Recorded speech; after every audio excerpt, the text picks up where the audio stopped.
오늘 종려 주일로 해서 기독교회는 고난 주간에 들어가게 됩니다. 그래서 이제 오늘 많은 교회에서 종려 주일 설교 듣게 되죠. 예수님이 팜트리로 웰커밍하는 많은 예루살렘의 무리들 가운데 예루살렘으로 입성하시는 그 이야기입니다. 저도 종려 주일 그런 설교 참 많이 했던 것으로 기억합니다. 그래서 이제 어떤 성도들, 교회 좀 오래 다니신 성도들은 목사님 오늘 같은 날은 그래도 주님의 십자가 고난 이런 거 묵상하는 말씀 하셔야 되는 것 좋지 않을까요? 이렇게 생각하실 수 있을 것 같아요. 근데 오늘도 우리는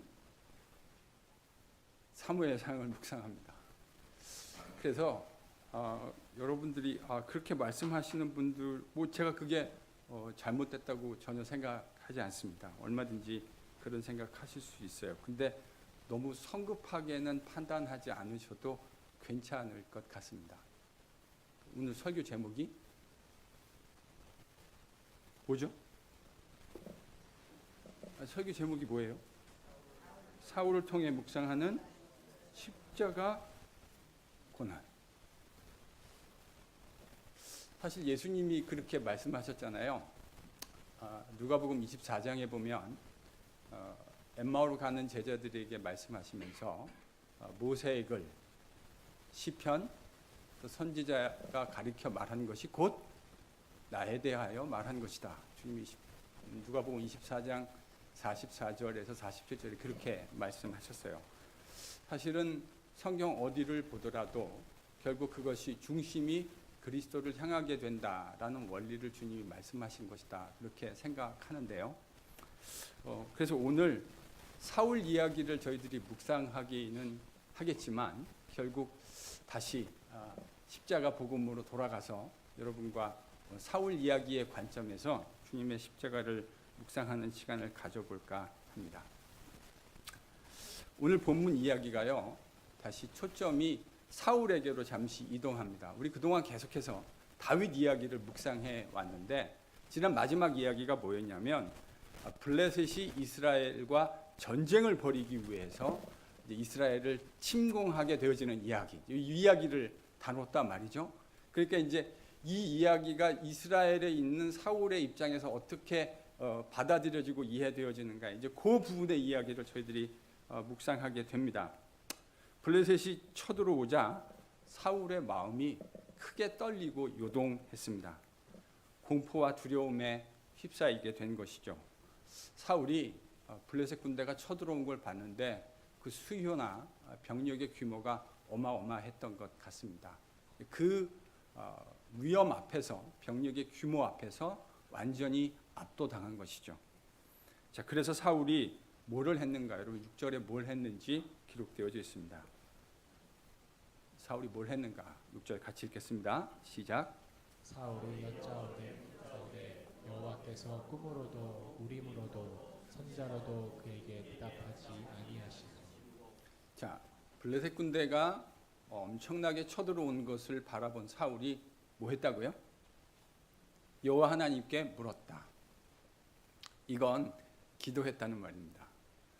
여러분, 이게 흥미로운 건 바로 앞장 27장에서 다윗은 수천 명의 목숨이 걸려 있는 결정에서 기도하지 않았어요.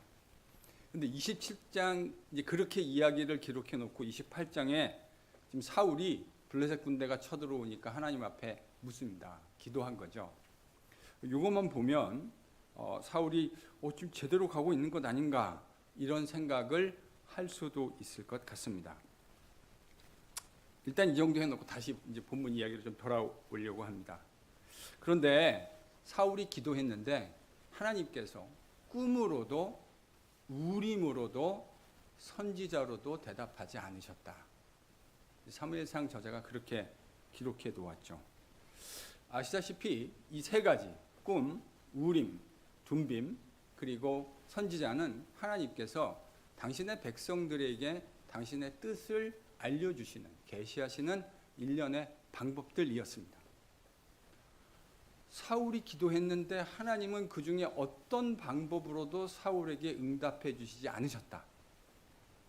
종종 성도들 가운데 기도를 밴딩 머신처럼 생각하고 계신 분들이 계신 것이 아닌가 하는 생각을 해볼 때가 있습니다. 여러분, 밴딩 머신에 코인 혹은 지폐를 넣고 버튼을 누르면 내가 원하는 게 그냥 스폰테이니어스하게 바로 그 앞에 딱 떨어집니다. 종종 기도를 마치 밴딩 머신처럼 생각하고 있는 성도들이 있는 게 아닐까 생각해 볼 때가 있어요. 여러분, 기도는 밴딩 머신이 아닙니다. 기도는 살아계시고 인격을 가지고 계시는 하나님과의 교제입니다.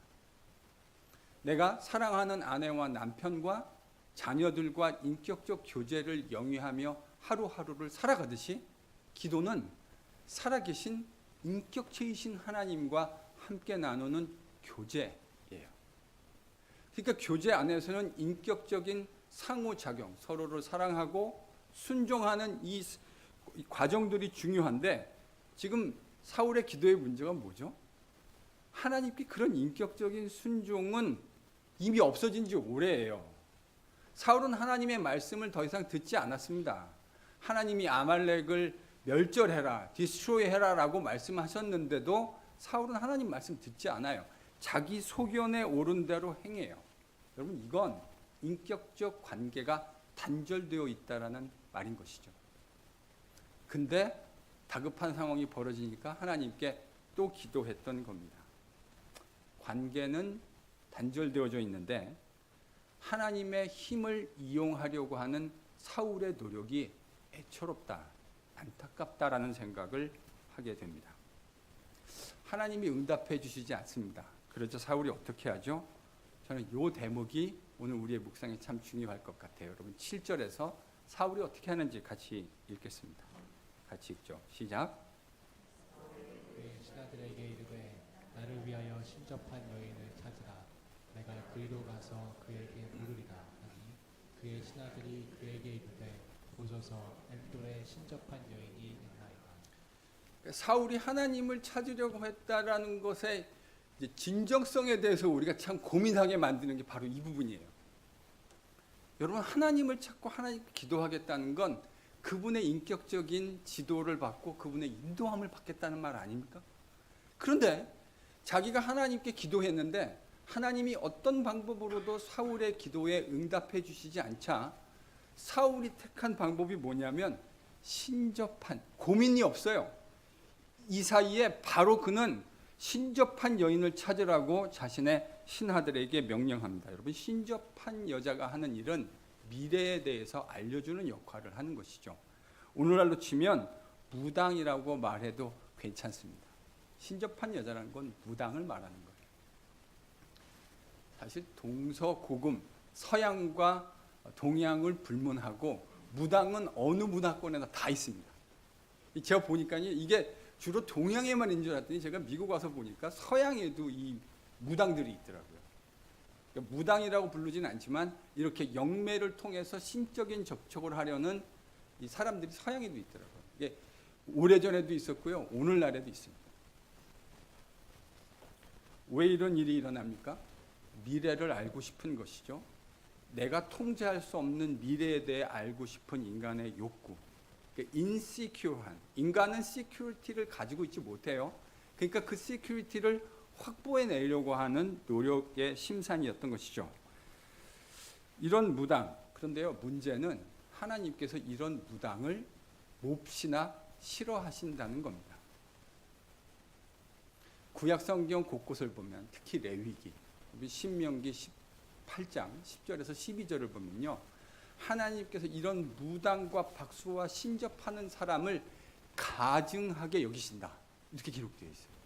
하나님이 이런 사람들, 이런 일에 몰려드는 사람들을 가증스럽게 여기신다. 신명기가 그렇게 기록해 놓았습니다. 그런데 여러분, 사울의 이 행위, 하나님이 응답하시지 않자 신접한 무당을 통해서 자신의 미래를 알고 통제하고 싶은 그의 욕구가 충격적인 이유는 여러분 3절과 9절 때문이에요. 여러분 3절 한번 다시 읽어볼까요? 3절 그리고 9절을 연달아 같이 연이어서 읽겠습니다. 시작.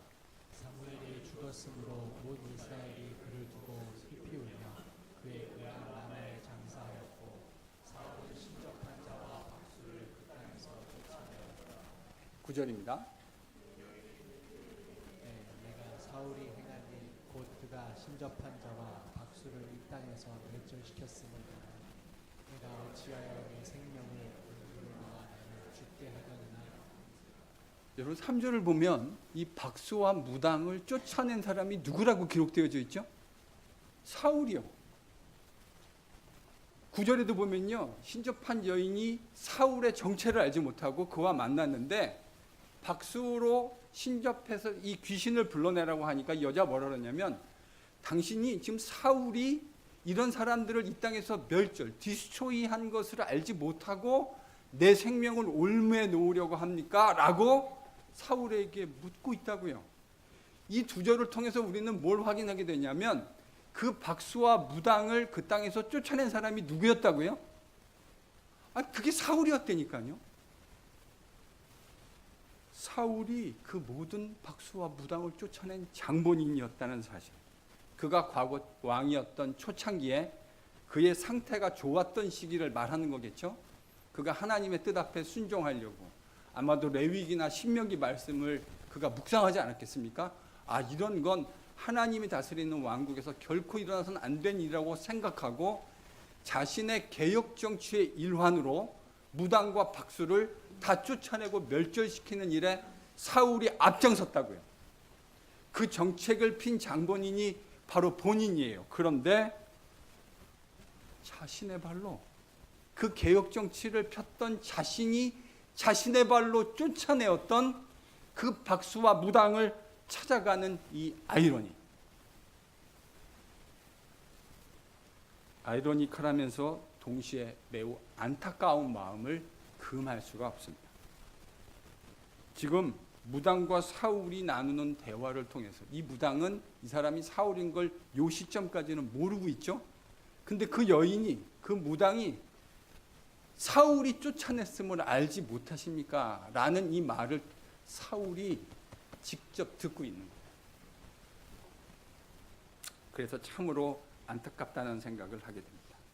근데요, 우리는요, 바로 이 대목에서 좀 멈추어 서서 블레셋 전쟁이 발발했을 당시 사울이 보여주었던 최초의 반응, 그러니까 두려움과 떨림 속에서 하나님 앞에 나아가서 그가 기도했던 그 반응을 잠시 좀 묵상해 봐야 할 필요가 있다는 생각을 합니다. 전쟁이 일어났습니다. 사울이 참 두려웠을 거예요. 그러지 않았겠습니까? 수많은 병력이 몰려드는 상황에서 전쟁을 해야 하는 나라의 왕, 얼마나 두려웠을까 이해가 됩니다. 그래서 그는 두려운 마음에 하나님 앞에 나아가 물었습니다. 그런데 하나님이 어떤 방법으로도 사울에게 응답해 주시지 않으셨습니다. 물론 그 이유를 우리는 너무 잘 알고 있습니다. 하나님과 인격적 관계를 맺어오지 않다가 어느 순간 갑작스럽게 나아가서 하나님 앞에 요구하는 것. 하나님이 구약성경에 보면요, 너희가 내 말을 청종하지 않으면 너희가 내 귀에다 대고 이야기해도 내가 듣지 않겠다 하셨던 하나님의 수많은 음성들이 생각나게 합니다. 여러분, 다시 말씀드리지만 기도는 밴딩머신이 아니에요. 코인 넣고 누르면 바로 내가 원하는 걸 쫙쫙쫙쫙 보내주는 그런 밴딩머신이 아니라고요. 기도는 하나님과 내가 맺어오는 지속적인 인격적 교제의 연속인 것이죠. 그러니 내가 하나님의 말씀을 청종함 없이, 그의 뜻 앞에 순종함 없이 내가 필요할 때마다 눌러서 내가 원하는 것을 얻어내겠다고 하는 건 더 이상 기독교가 말하는 기도일 수 없는 것이죠. 근데요, 그래서 하나님이 응답해 주시지 않았는데 이 중요한 건 바로 요 지점입니다. 하나님이 사울의 물음에, 기도에 응답해 주시지 않자 사울이 어떤 태도를 취하게 되는가. 여러분, 이 지점이 왜 중요하냐면요, 하나님이 응답해 주시지 않으실 때 사울이 그거에 반응하는 그 모습이, 그게 진짜 사울의 본심이기 때문입니다. 하나님이 내가 원하는 기도에 응답해 주지 않으셨을 때 우리가 보여드릴 수 있는 그 다음 반응이 사실은 우리 마음에 진짜 내 내면의 진정한 동기를 드러내고 있기 때문인 것이죠.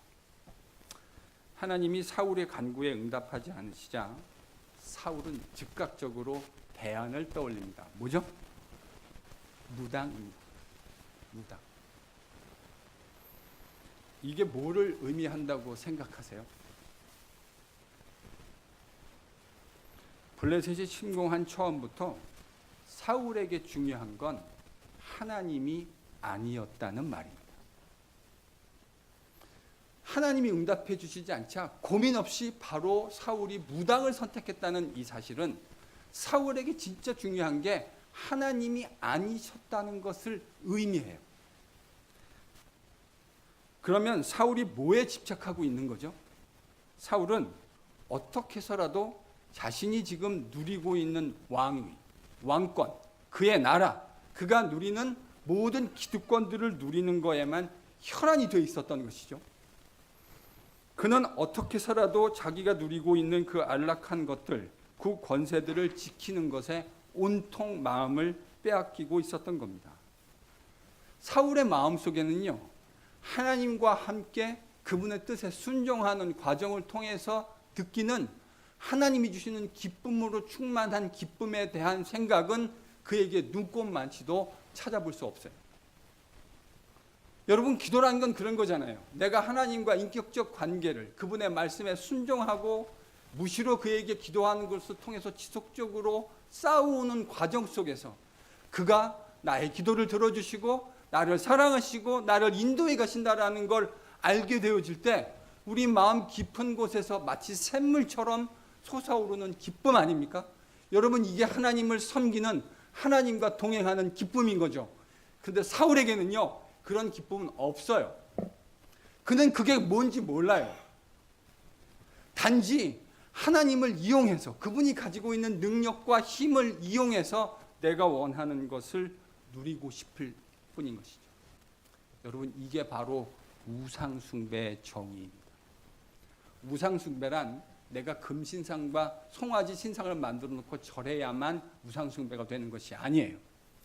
하나님이 아닌 다른 그 어떤 것을 세워놓고 내가 원하는 욕망하는 것들을 수단과 방법을 가리지 않고 만들어내겠다고 하는 바로 우리의 그 생각, 여러분, 그게 바로 우상숭배인 겁니다.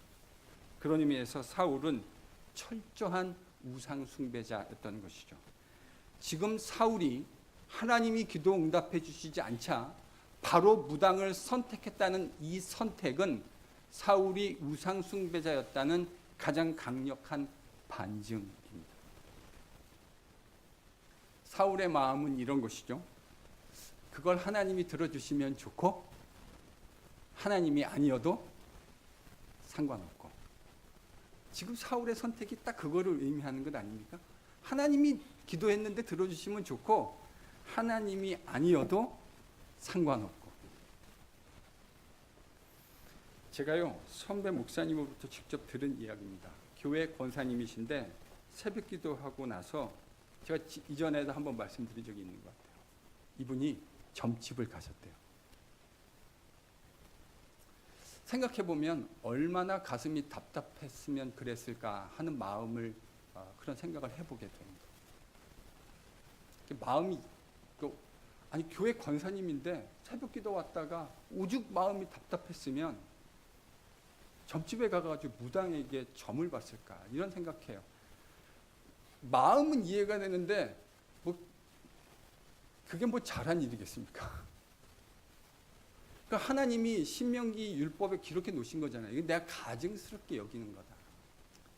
그러한 우리의 부족하고 연약하고 깨어질 수밖에 없는 연약한 마음은 이해가 되기는 하지만 그렇다고 해서 그게 여호와 하나님 보시기에 옳은 일이다 라고 말할 수는 없는 노릇 아니겠습니까? 지금 사울은 자기가 원하는 걸 얻어내기 위해서라면 하나님이어도 상관없고 심지어는 여호와 하나님께서 가증히 여기시는 그 무당의 방법을 통해서라도 상관없다고 생각하고 있는 것이죠. 여러분, 이건 하나님과 진정한 인격적 교제를 가지고 있는 사람의 모습 속에서는 상상할 수 없는 일입니다. 진짜 하나님 백성은 이렇게 살지 않아요. 제가 이제 이렇게 이야기하면 어떤 분은 이렇게 말씀하실 것 같아요. 목사님 좀 심하게 이야기하신 것 아닙니까? 사람이면 하나님의 그 힘과 능력을 좀 이용하고 싶은 마음이 들 수 있는 것 아닐까요? 목사님은 살면서 그런 생각 해본 일 없습니까? 근데 그거 가지고 이게 진짜니 가짜니라고 이야기하는 건 좀 과하다고 목사님 생각하지 않으십니까? 라고 여러분들 가운데 가설적으로 저에게 질문을 던지실 수 있는 분들이 계실 수도 있겠다 하는 생각을 해봅니다. 일단요, 그런 가설적인 도전에 제가 공감을 전혀 못하는 건 아니에요. 사실 제 안에도 있거든요. 하나님의 전능한 힘을 좀 이용하고 싶은 마음, 제가 왜 그걸 모르겠습니까? 그렇지만 동시에 지금 사울의 예에서 분명하게 볼 수 있듯이 사울이 보여주고 있는 이런 증상, 하나님이어도 상관없고 그것이 다른 우상 혹은 잡신이어도 상관없다고 하는 이런 증상은 변명의 여지 없이 여전히 전형적인 가짜의 예라고 하는 것을 힘주어서 강조하고 싶습니다. 마음은 알겠는데요. 그럼에도 그런 태도는 전형적인 가짜의 전형적인 예예요.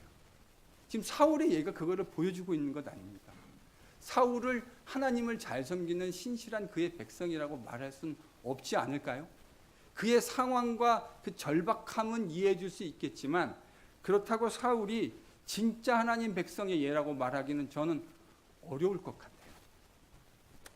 자, 그러면 이 이야기를 이렇게 좀 풀어보면 좋겠다 하는 마음이 듭니다. 우리가 어린 시절들을 다 겪었는데요. 어렸을 때 부모님에 대한 사랑을 여러분 한번 같이 떠올려 보면 어떨까 싶습니다. 사실 부모에 대한 어린아이의 사랑이라고 하는 것이 거의 대부분은 자기 중심적이고 이기적인 사랑이잖아요.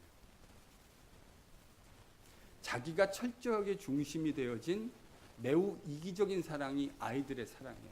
엄마 사랑해, 아빠 사랑해 그러면은 엄마 아빠 사랑한다고 그렇게 이야기했다가 그 예쁜 입으로 걔가 가지고 있는 아이스크림 한번 빼서 보세요. 난리가 납니다. 이게 유아기적인 어린아이의 자기중심적 사랑이에요.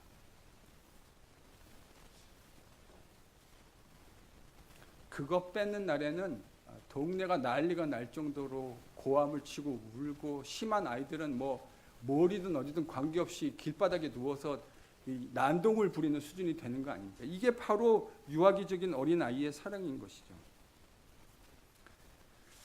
저도 자라났던 과정을 생각해보면 하나도 다르지 않다고 생각해요. 부모님께 나의 의식주의 모든 것을 다 의지해야 되는 거 아닙니까? 어린아이 시절. 내 존재의 모든 것이 그분들에게 달려있는 거잖아요. 엄마와 아빠 없으면 나는 생존 자체가 불가능한 사람이 어린아이 아닙니까? 저도 돌이켜보면요. 어린 시절에 부모님에게 저의 모든 존재를 다 걸었던 것 같아요. 그렇게 우리의 사랑은 엄마와 아빠에 대한 우리의 사랑은 그렇게 시작합니다. 매우 이기적이고 자기중심적이고 내가 살아야 되니까 저분들 없으면 나를 사랑해주는 저분들 없으면 나는 사는 것조차 불가능하니까. 그런데 그렇게 절대 의존적인 관계에서 청소년기를 지나고 청년기를 맞고 장년이 되고 가정을 꾸리고 부모가 되어지는 일련의 과정 속에서 부모님에 대한 인식도 성장하게 되어지고요. 그분들에 대한 사랑도 성장하게 되는 거죠.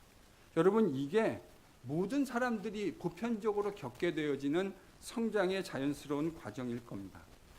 제가 부모님에 대한 생각이 절대적으로 의존했던 바로 그 시점에 사춘기를 들어가면서 겪게 된 일화가 하나 있습니다.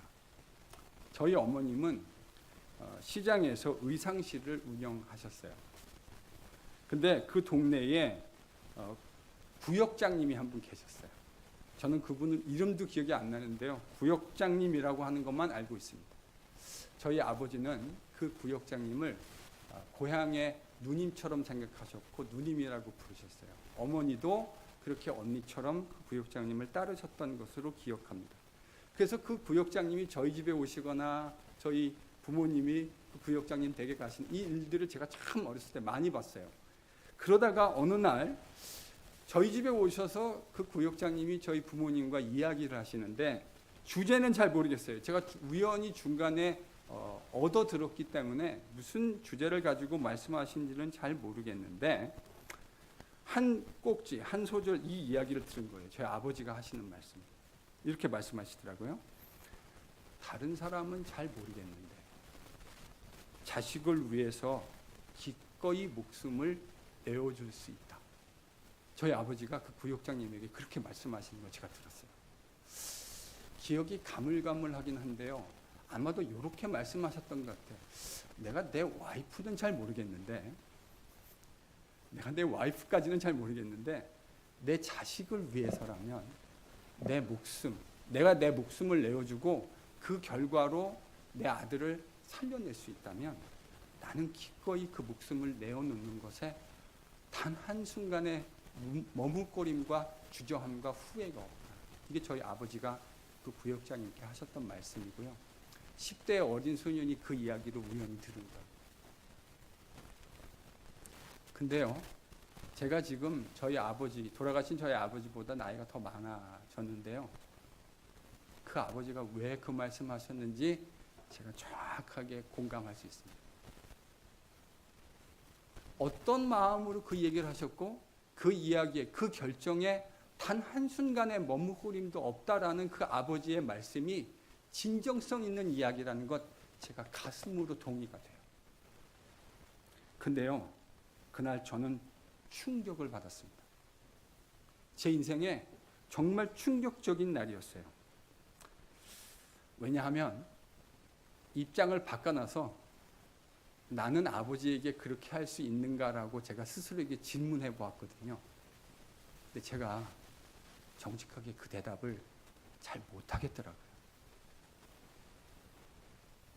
아버지는 나를 위해서 아들을 살려낼 수 있다면 자기 목숨 내어주겠다고 하는 것에 단 한순간의 주저함과 망설임이 없다고 말씀하셨는데 아들은 그 이야기를 듣고도 아버지를 위해서 그렇게 할 수 있느냐라고 물었을 때 저는 선뜻 정직하게 대답할 수 없었습니다.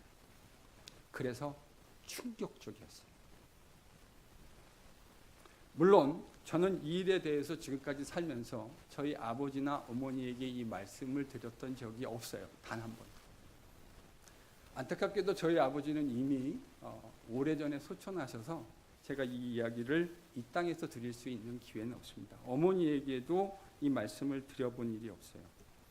저희 어머니가 제 설교를 반복적으로 들으신대요. 그래서 아마도 지금 실시간은 아니실지라도 내일 아침 월요일이 되면 저희 어머니는 처음으로 아들이 그 거의 한 40년 전쯤에 어떤 고민을 했는지를 처음으로 듣게 되실 겁니다. 저에게 그 경험은 매우 충격적이었습니다. 왜냐하면 이기적이만 했던 부모님에 대한 저의 사랑이 그 대화를 우연히 들은 것을 계기로 한 단계 성장하고 더 성숙하게 되어지는 계기를 얻었기 때문입니다. 부모님과 내가 나누는 사랑이라는 것, 그저 어리석고 철없는 내 입장에서 이기적으로 내가 혜택을 누리는 것으로만 생각했었는데 아버지의 그 한마디 말씀이 어린 아들에게 큰 고민을 던져주었어요. 내가 우리 부모님 사랑한다고 말을 하지만 나는 그저 이익과 혜택을 누리는 데 내 관심이 초점이 집중되어져 있는데 그분이 나를 향해서 가지고 있는 사랑은 그것과는 비교할 수 없는 훨씬 더 끈끈하고 자기 희생적인 사랑이었다는 사실을 처음으로 깨닫게 되었던 순간의 충격을 여러분 상상해 보십시오. 제가 오늘 여러분과 나누고 싶은 이야기가 딱 이 이야기예요. 바로 이 지점의 이야기를 여러분과 나누고 싶은 거예요. 맞아요. 우리의 신앙이요, 돌이켜보면 신앙의 초창기에 매우 이기적인 모습이었던 것을 기억합니다. 힘들고 어려운 시절들을 지나가고 하나님이 힘이 많고 능력이 많으신 걸 깨달으니까, 알게 되니까 그분을 통해 나의 고난과 나의 어려움들을 극복하고 싶은 욕구들이 우리 안에 일어나게 되어지죠. 여러분, 이런 과정을 안 겪은 사람이 세상에 누가 있을까요? 모든 사람이 이렇게 하나님을 초창기에 이렇게 경험하게 되어지죠. 맞아요. 그런데요, 문제는 이거예요. 그러다 보면 우리도 모르는 사이에 신앙이라는 것을 자꾸 이런 식으로 규정하게 되기 쉬워요. 하나님은 나를 도우시는 분. 그는 나의 조력자. 내가 힘들고 어려울 때마다 하나님은 나를 위해서 노력하시고 봉사하여 주시는 분. 틀림없이 하나님의 속성 안에, 그 아버지의 모습 안에 이런 모습이 있는 거 맞아요. 우리 다 알잖아요. 우리 그렇게 신앙을 배웠고요. 그렇게 하나님을 경험해 왔다고요. 이건 모르는 사람 아무도 없어요, 우리 가운데. 그런데 하나님이 분명히 그런 모습으로 우리에게 나타나시고 그렇게 우리가 하나님을 경험하는 것이 맞기는 하지만, 우리의 신앙이 계속해서 10년, 20년, 30년, 40년이 지나가는데도 여전히 그와 같은 패런의 반복으로 머물러 있다면, 여러분, 우리가 그 사람을 과연 성숙한 사람이라고 말할 수 있겠습니까? 여러분의 자녀가 5살, 6살 때 보여주었던 그 이기적이고 자기중심적 사랑, 그것도 사랑이죠. 부모에 대한 사랑이 아닌 건 아니에요. 사랑이에요. 그러나 매우 중심적이고 자기중심적이고 이기적인 사랑이죠. 그런데 그 아이가 결혼을 하고 시집을 가고 장가를 가고 나이가 40이 되고 50이 넘었는데도 부모와 여전히 그러한 관계를 유지하고 있다면, 70, 80이 넘어 노인이 된 부모가 그 자식을 바라볼 때 여러분 어떤 마음으로 그 자식을 바라보시겠느냐는 질문입니다. 여러분, 지금 하나님을 대하고 있는 사울의 모습이 딱 이 모습 아닙니까? 지금 하나님을 대하고 있는, 기도 응답했는데 응답해 주지 않자 바로 무당에게 눈길을 돌리고 있는 이 사울의 모습이 꼭 이런 모습 아니에요?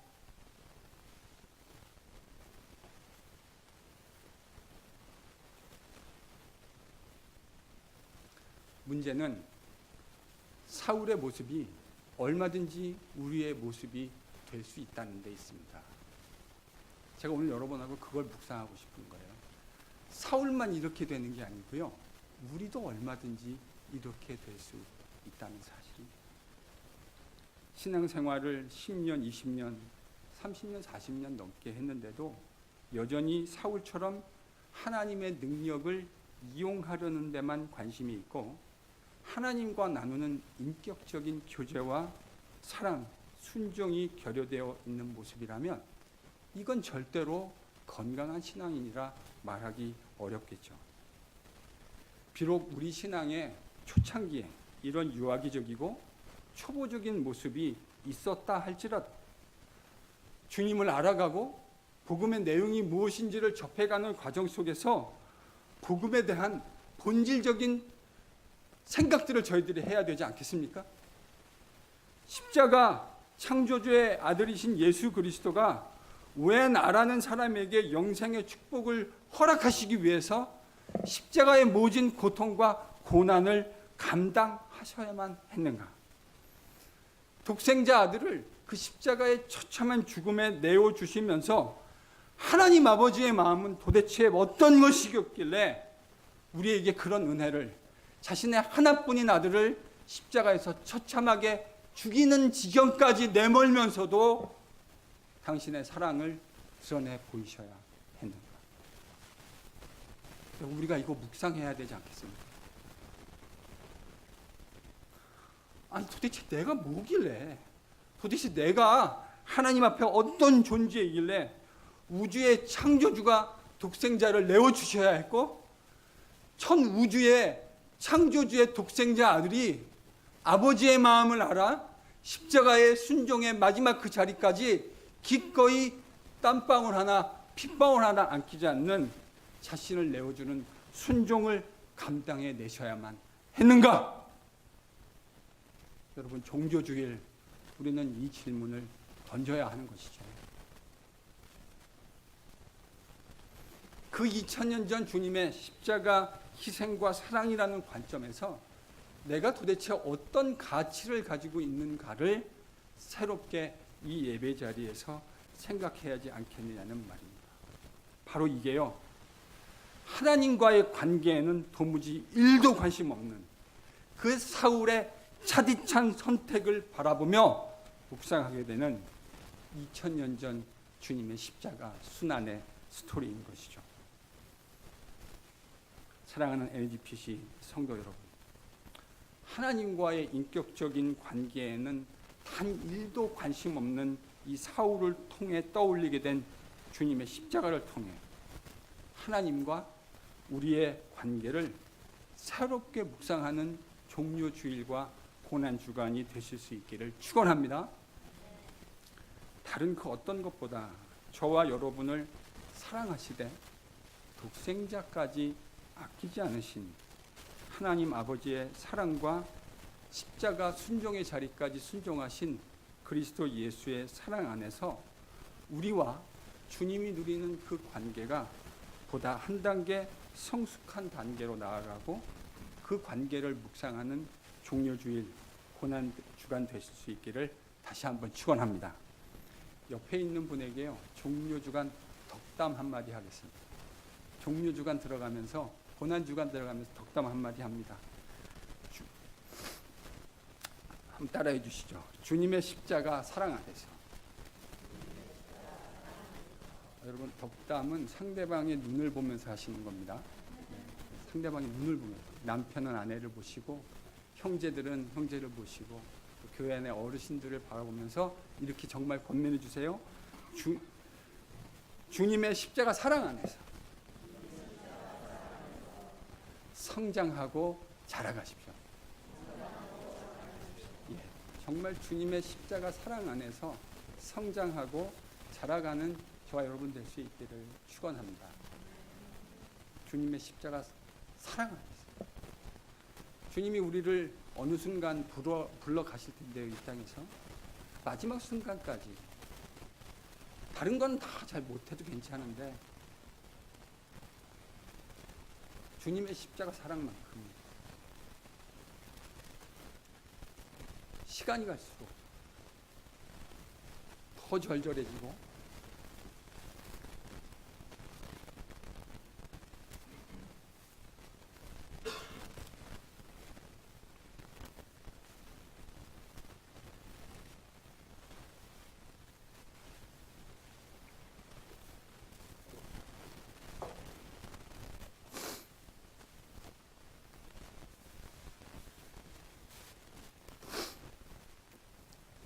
더 절절해지고 더 끈끈해지는 은혜가 임할 수 있었으면 참 좋겠습니다.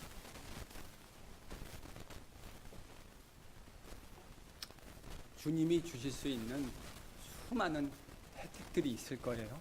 우리가 알죠. 주님을 믿기 때문에 우리가 이 땅에서 받게 되는 수많은 혜택들이 있을 거예요. 그런데 그 혜택의 마음을 뺏기지 않고 내가 주님과 맺게 된 그 사랑의 관계, 그것 때문에 감사하고 그것 때문에 감격하고 그것이 우리의 인생을 드라이브해가는 드라이빙 포스가 될 수 있는 그 은혜가 이 예배 자리에서 종료주일, 고난주간, 부활주일을 바라보며 우리 안에 새로워질 수 있기를 예수님의 이름으로 간절히 축원합니다. 함께 찬양하겠습니다.